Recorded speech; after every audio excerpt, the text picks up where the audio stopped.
Tonight we're going to be keenly focusing on mental health awareness with a keen focus on starting over and thriving. A majority of us feel that whatever we know is not working. We want to get to another level, but there's that fear of starting over again. How do you get over that, and how do you ensure that that fear drives you to what propels you in life? Tonight we're talking to none other than MBIRU, who is a community mental well-being advocate. Yes. Thank you very much for your time, ma'am. Thank you. All right. We'll be talking about how you relate mental wellness to cooking later in the show. Yes. But tonight we want to address the issue of starting over again. And I'd want to paint a picture of a person who has they went to school, they studied a certain course, they come to the job market. As we look at it, over 62% of our unemployed are the youth who have gone through the education system. They end up jobless. They have to start over in a different field altogether if they should find, a way to make a living. Yes. How do we deal with starting over? Where does it start? Eve? First of all, I would say that mental well-being is something that now is being recognized by the government and different organizations.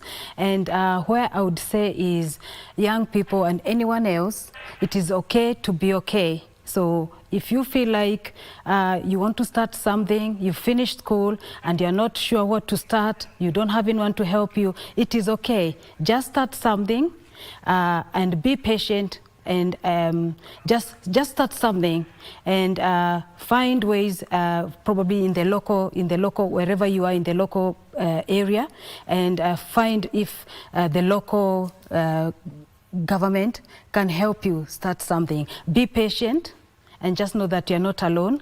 And another thing I would like to say is, if you are free, there is stigma for mental health, and we know that if someone asks for help, or if you're struggling with something, whether you're working or whether you finished school, and perhaps even your parents are saying, oh, you finished school, why are you not doing like so? Somebody, why are you not doing so and so?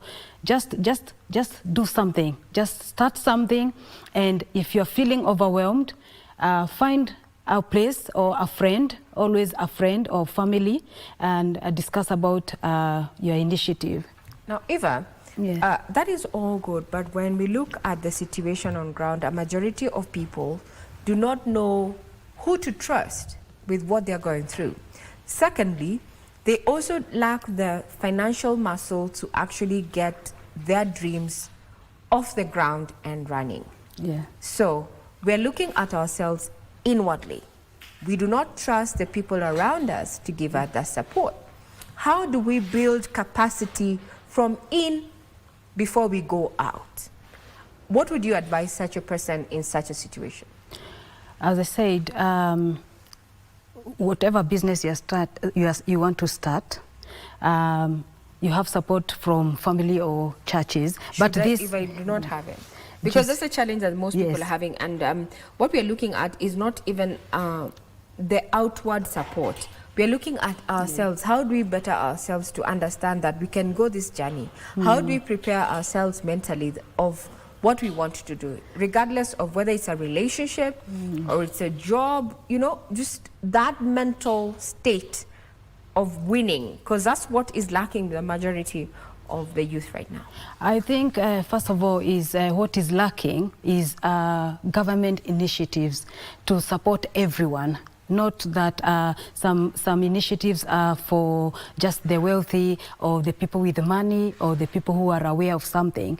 I would like to say that for you to feel overwhelmed, that you're feeling suicidal or depressed, then you must have confidence that if I go to the local authority or the local chief or the local hospital, I'll be attended to, and there will be no stigma or judgmental thing going on, because that is where it starts. Because if you want to feel good about yourself, that's okay.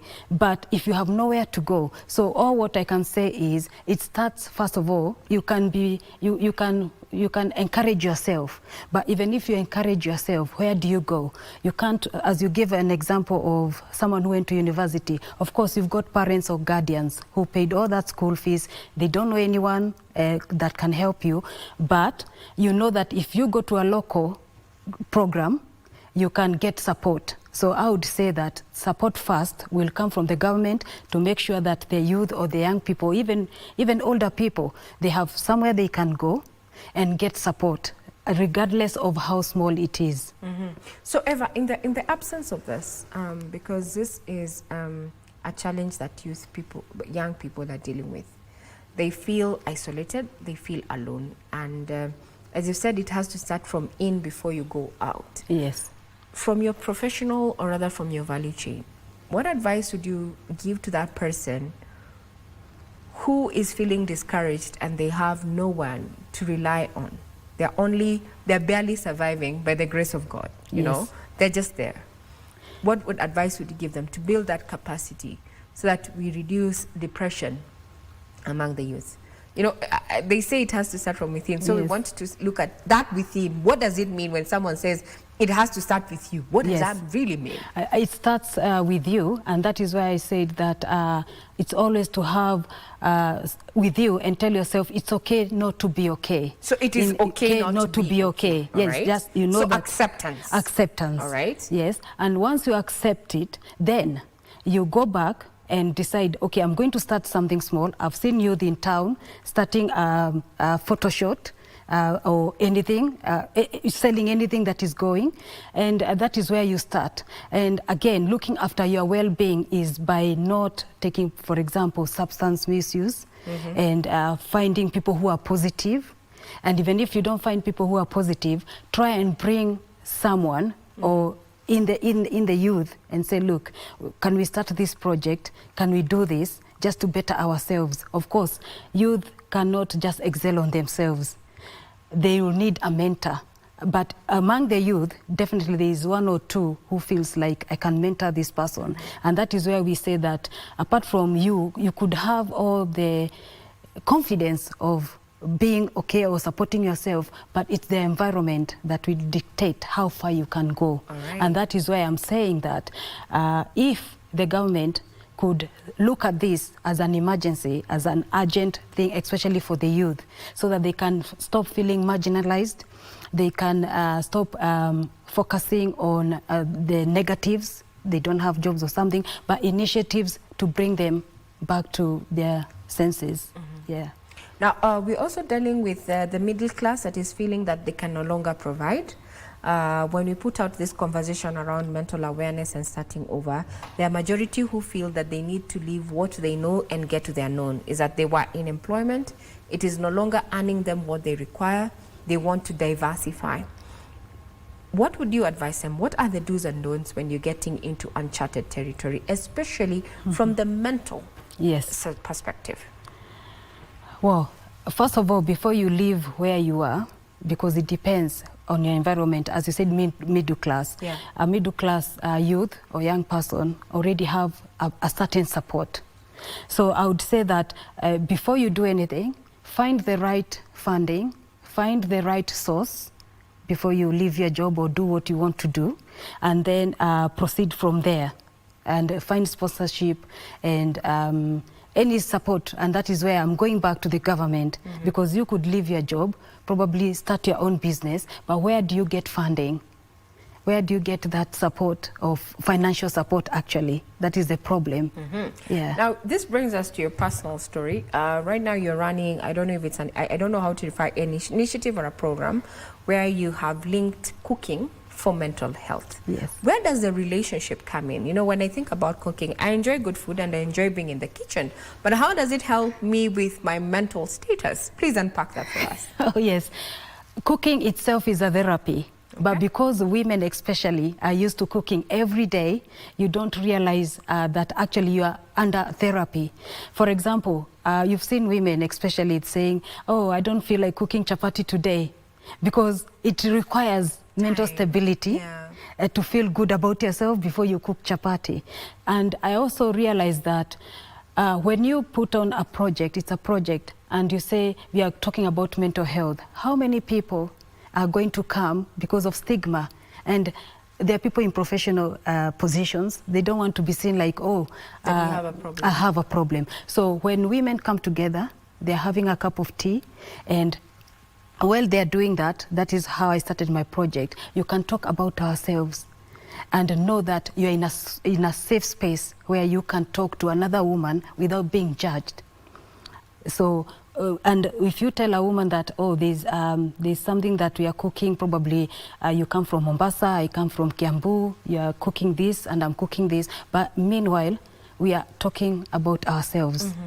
So it is not obvious that it is about mental well-being, because not many people will turn out. Because we are engaging in something that we like. Then where does this leave the men? Because we are patriarchal, we are African, and African is our business. A majority of men steer away from the kitchen, but they're there present to actually have dinner or at the table when we're eating. They're not there in the process. So where does this such kind of a project actually bring men on board?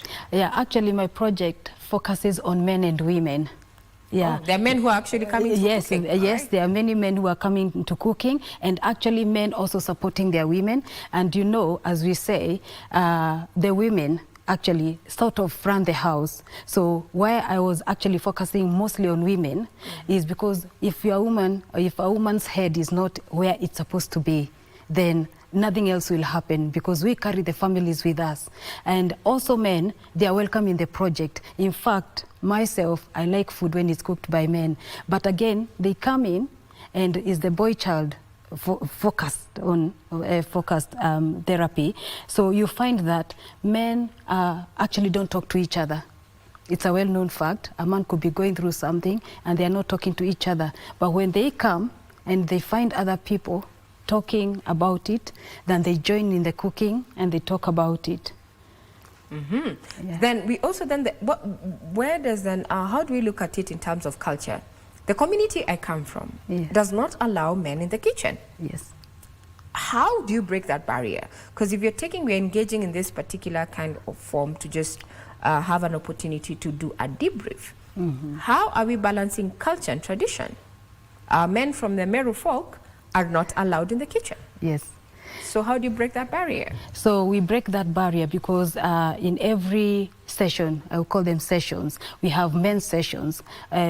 Whether the person comes from which county or which cultural background, when it comes to cooking and mental well-being, you'll be surprised how men come together. So we have sometimes men only, and when it's men only, then they can talk to themselves. Right. And this cooking, as I said, so many people have come to me and say, oh, I don't know how to cook, I'm not a chef.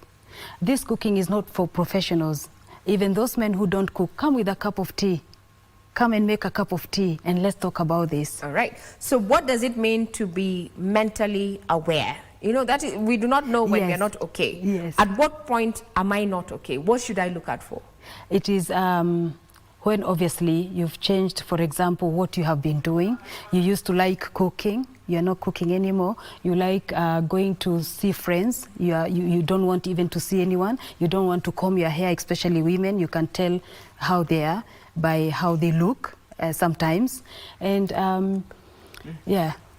So when I'm no longer doing what I'm supposed to do. Yes. Yeah. Well, on that note, we're going to be taking a quick breather, but when we come, we're going to be breaking this down and actually putting this into a conclusion. Mental unawareness and what you need to look out for, and what are the low-hanging fruits to ensure that you remain stable. This is Sunday Express. We take a quick breather. We'll be right back.